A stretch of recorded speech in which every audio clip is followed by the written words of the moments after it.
Huh.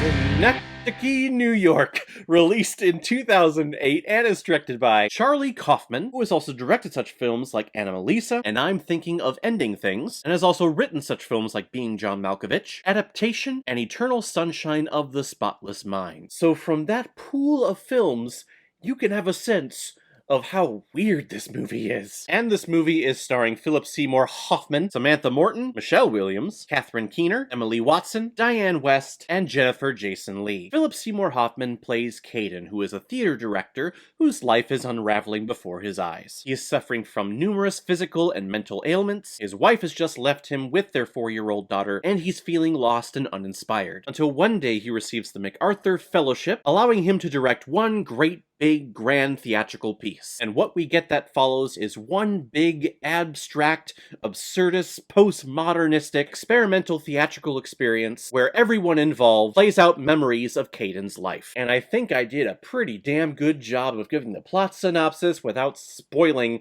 a lot of the things. I guess the wife running off with their kid, that's a spoiler, but that happens very early on.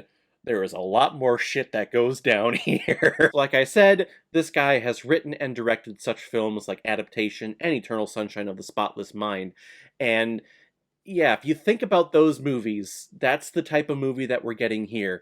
You gotta be awake, you gotta be paying attention to everything. Which, I'll be honest, caught me really off guard. As the film starts, and I think we're getting a serious drama. These two people wake up in their shitty house, shitty kind of duplex apartment thing, and everyone in that household looks to be just a depressive mess. Catherine Keener plays Adele, who is Caden's wife, and she is an artist, and you can tell that she is just not happy with the life that has fallen before her. She has a kid, she is married to this man who she definitely loves. You can tell that she loves him, but the life that they're living is not what she had in mind. And Caden is directing Death of a Salesman, and that play is all about depression and growing old and finding out your place in the world even though the world has passed you by, which is really how Caden is feeling right now. So I'm thinking we're getting a straight up, just realistic drama here, but then all of a sudden, one of the characters is looking to buy a house, and when they enter the house, the real estate agent is there, and they're talking about all the trims, and when the house was built, and the fireplaces, and the kitchen size. The house is on fire. Literally, the house is on fire, but they're walking through it and going about their questions as if it's a normal house, you know, not on fire, and she's thinking about purchasing it. And then it goes away, we cut back to the realistic side, and I thought my mind was playing tricks on me. I'm like, what the fuck was that? But okay, let's continue, I guess. And as the minutes go on, the scenes go on, the relationships build, or relationships kind of unfold before our eyes, more and more stuff like the house on fire and no one giving a shit thing happens way more. Caden is given this big, huge, ginormous warehouse in the middle of Manhattan where he starts directing and creating the next theatrical experience. This big, honest, truthful,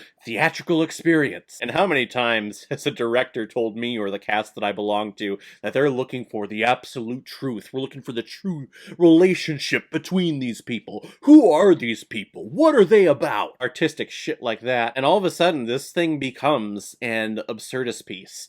I guess the technical term is postmodernism. To me, I call it absurdism. I'm sure there is a difference between the two, but really they just mean the same thing to me. This is theater of the mind, and theater that forces you to think outside the box and to think a different way, maybe about certain issues, or think differently about your life, or the meaning of life, or just life in general. Which, I'll be honest, watching this movie for the first time, I was not feeling it. I was not in the mood to think and really think. Thinking about life and the meaning of it, and thinking about, oh, what does this element in the film actually represent? What does the burning house represent? And after watching it, the next day, recording this review, you start thinking about it more and more, and you start realizing that this film is pretty frickin' brilliant. Pretentious? Yes.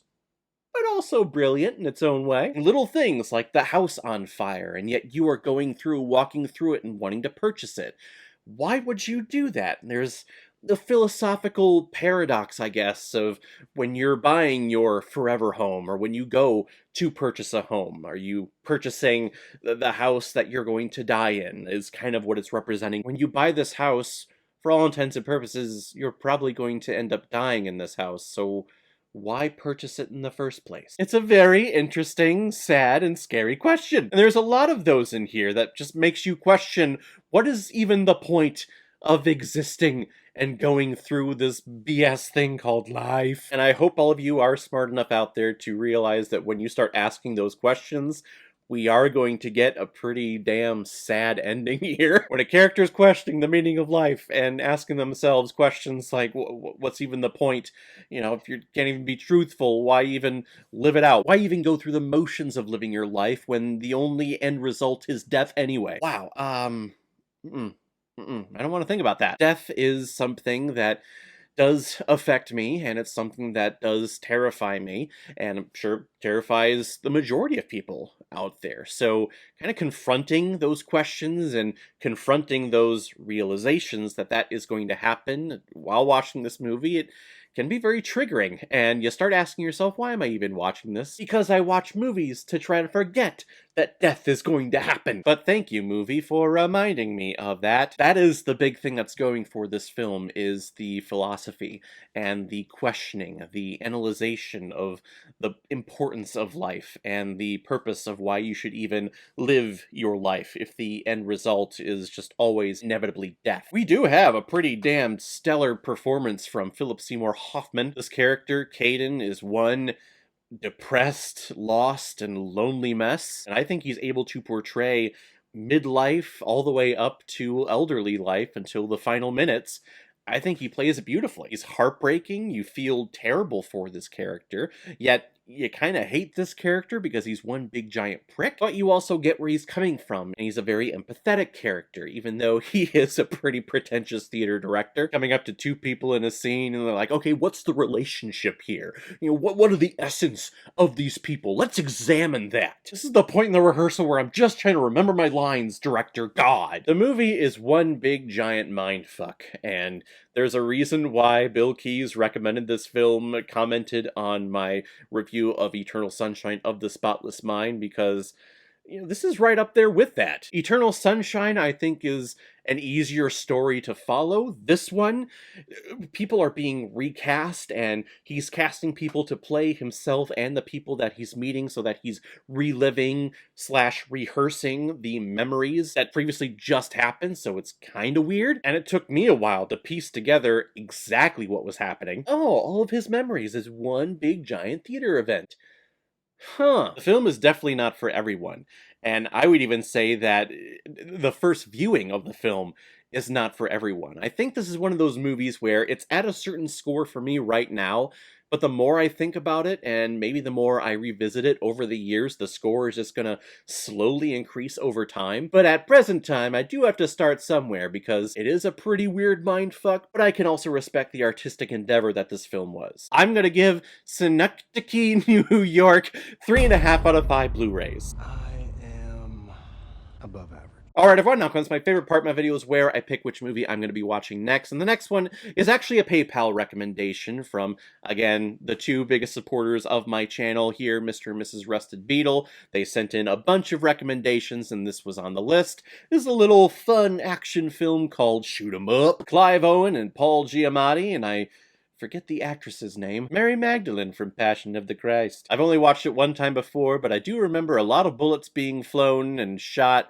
which makes sense because this film is called Shoot 'Em Up. So we'll check out Shoot 'Em Up next time. If any of you have recommendations of films that you want me to review on here, you can make a PayPal donation on the main page of my YouTube channel. Any size donation will do. Just attach your movie recommendation with your donation, and if I have access to it, I will watch it, review it, give you a shout out on the channel, and get my review of it published as quickly as I possibly can. So guys, if you've seen Synecdoche, New York, get that title right, I hope I'm pronouncing it correctly, probably not, but whatever you thought, comment below, let me know what you thought about it. And as always, if you like what you see here, if you like my take on movies, then hit the subscribe button and make sure you hit that bell, so you know the next time I'm releasing next movie review. So guys, I will see you next time with my review of Shoot 'Em Up. So in the meantime, be well, be good to each other, and go watch a movie. Take care, guys.